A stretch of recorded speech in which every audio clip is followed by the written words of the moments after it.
Hello friend, Hariom. कैसे हैं आप लोग? आई होप आप लोग अच्छे होंगे, स्वस्थ मस्त होंगे। मैं भी बहुत अच्छी हूँ। फ्रेंड्स, श्री कृष्ण भगवान कहते हैं, रोते वही लोग हैं जिनकी भावनाएं सच्ची होती हैं।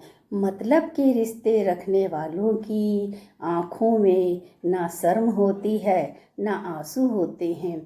जिसके जिसके सारथी खुद श्री कृष्ण भगवान हैं, उनकी जीत निश्चित है। भगवान को मंदिर से ज़्यादा मनुष्य का हृदय पसंद है, क्योंकि मंदिर में इंसान की चलती है और हृदय में भगवान की। अर्जुन ने एक निर्णय लिया था, श्री कृष्ण भगवान चाहिए। आगे के सारे निर्णय स्वयं श्री कृष्ण भगवान ने कर दिए। आपका पहला निर्णय ही महत्वपूर्ण होना चाहिए। अगर कर्म अच्छे हुए तो ईश्वर आपको लाखों की भीड़ में पहचान लेगा। बर्तन में आधा पानी और मनुष्य में आधा अज्ञानी बहुत ज़्यादा दुख देता है। मूर्ख व्यक्ति की पहचान उसकी वाणी से होती है और एक बुद्धिमान की पहचान उसकी बोली से होती है। जिंदगी की रणभूमि में कभी कृष्ण कभी अर्जुन बनना पड़ता है। यहाँ महाभारत गैरों से कम अपनों से ज़्यादा है। जवानी की राख में शमशान भरे पड़े हैं और लोग कहते हैं बुढ़ापे में भक्ति करेंगे, अरदास करेंगे, पूजा करेंगे, गंगा नहाएंगे।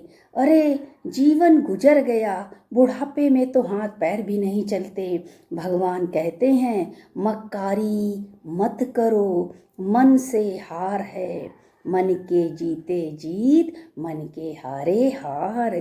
जीवन में रिश्तेदार कम, नारद मुनि ज़्यादा भरे पड़े हैं। नारद मुनि हर जगह नहीं पहुंच सकते, इसलिए रिश्तेदार बनाए गए हैं। पहले मीठी मीठी बातें करके लोगों के दिलों में जगह बनाते हैं। हम बहुत टेंशन में हैं, हम बहुत टेंशन में हैं, मेरे सर की नस फटी जा रही है। लोगों के दिलों में ये बात भर देते हैं और मौका मिलते ही खून से ही खून को लड़ा देते हैं। रिश्तों का लिहाज है, ना उम्र की चिंता है। बात करने से रिश्ते अच्छे होते हैं, पर बाद में पता चलता है कि झगड़े भी होते हैं।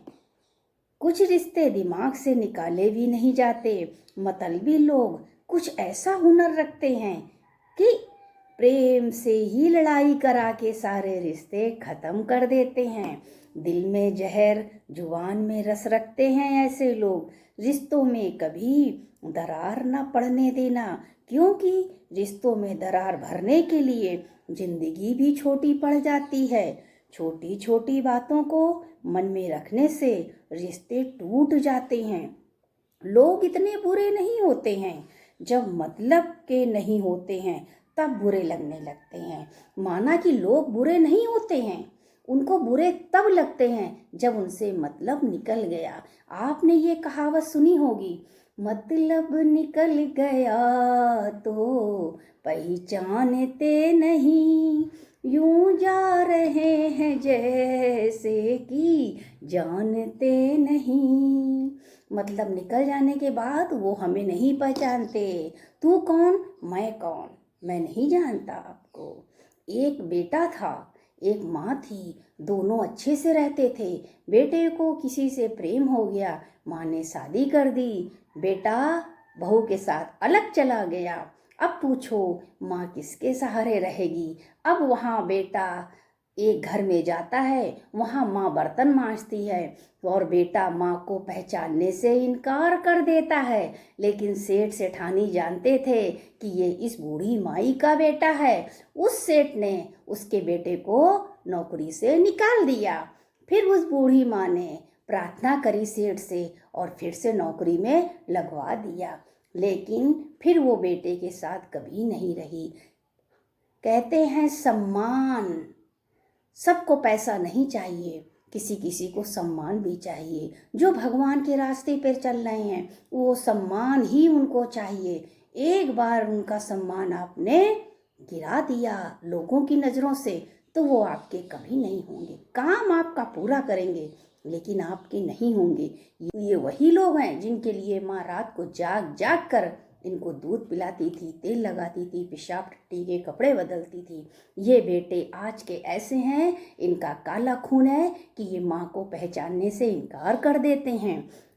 अक्सर रिश्तों में जिद के कारण हाथ और साथ दोनों छूट जाते हैं। जो लोग दूसरों की आंख में आंसू लाते हैं वो कैसे भूल जाते हैं कि उनके पास भी दो आंखें हैं। जब नाखून बढ़ जाते हैं तो नाखून काटे जाते हैं, उंगलियां नहीं काटी जाती हैं। इसलिए रिश्तों में दरार मत आने देना। दरार मिटाएं, रिश्ते नहीं। जिस पेड़ की जड़ें गल गई हो उससे दूरी बना लेनी चाहिए। अर्थात किसी मनुष्य में अवगुण भर गए हों उससे दूरी बना लो, क्योंकि जिस मनुष्य के अंदर अवगुण आ गए हैं आप उनसे सोचो आपको अच्छा रिजल्ट मिले, कभी नहीं मिलेगा। क्योंकि वो लोग ऐसे लोगों की संगत में पड़ जाते हैं कि वो वहाँ से हटना ही नहीं चाहते हैं।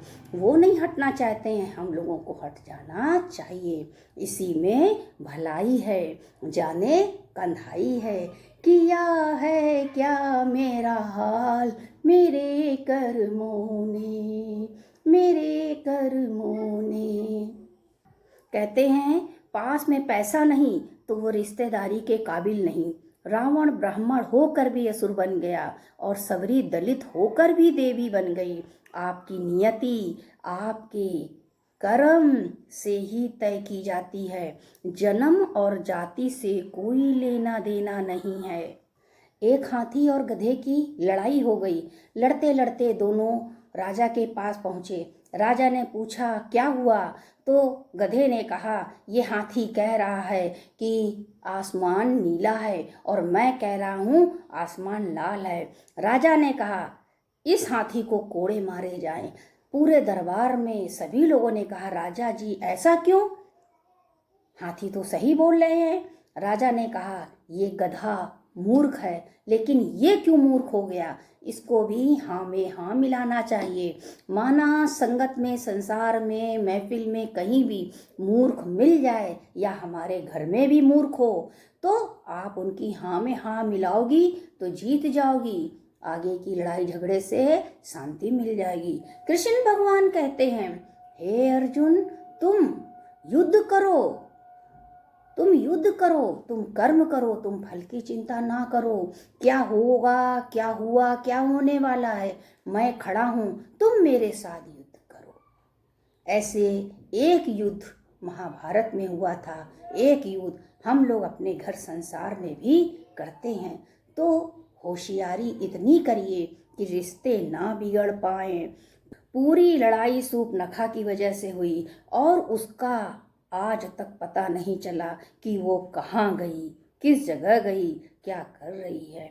लड़ाई लगवाने वाले ऐसे ही लड़ाई लगा के गायब हो जाते हैं। भाई को बहन से दूर कर देते हैं, बहन को भाई से दूर कर देते हैं, देवर भाभी को दूर कर देते हैं, बहू माँ को दूर कर देती है। जैसा बोगे वैसा काटोगे, जैसी करनी वैसी भरनी। यही सीख मिलती है हमें। लड़ाने और भड़काने वालों से संभल कर रहें, उनका कुछ नहीं बिगड़ता है प्यारे, लेकिन लड़ने वालों का सर्वनाश हो जाता है। वो संसार से शमशान में चले जाते हैं, शमशान से ऊपर चले जाते हैं, लेकिन फिर रिश्तों में मिलन नहीं होता है, सीधे शमशान में होता है। अकल कितनी भी तेज हो, नसीब के बिना इंसान जीत नहीं सकता। बीरबल अक्लमंद होने के बाद भी कभी बादशाह नहीं बन पाए। बिना वजह ली गई हाय और किसी का खाया हुआ पैसा तुम्हें कभी न कभी दुख जरूर देगा। अपने पापों का फल भीष्म पितामह को भी भुगतना पड़ा था। तुम सोचते हो गंगा नहाने से तुम्हारे पाप धुल जाएंगे? बिल्कुल नहीं, कदापि नहीं। रोते वही हैं रिश्तों में जिनकी भावनाएं सच्ची होती हैं। मतलब के रिश्ते रखने वालों की आंखों में ना शर्म होती है ना हया होती है। ईश्वर की शक्ति आरंभ वहाँ से होती है इसलिए जहाँ हमारी शक्तियाँ समाप्त होती हैं वहीं से ईश्वर की शक्ति आरंभ होती है। इसलिए हमें सहन शक्ति होनी चाहिए, भगवान के फैसले का इंतज़ार होना चाहिए। लंबी छलांग से कहीं बेहतर है निरंतर कदम बढ़ाए जाओ, जो कि एक दिन हमें मंजिल तक ले जाएगी। जो किसी का दिल दुखाकर सुख की तलाश में है वो बहुत बड़ी गलतफहमी में है, क्योंकि पार्थ मैं खड़ा हूँ सबके बीच में, ऐसा हरगिज नहीं होने दूंगा। आपको ये ब्लॉग कैसा लगा ज़रूर बताइएगा। मैं मोटिवेशनल स्टार मिलती हूँ नेक्स्ट ब्लॉग वीडियो में। तब तक के लिए सभी फ्रेंड को हरि ओम हरि ओम हरि ओम।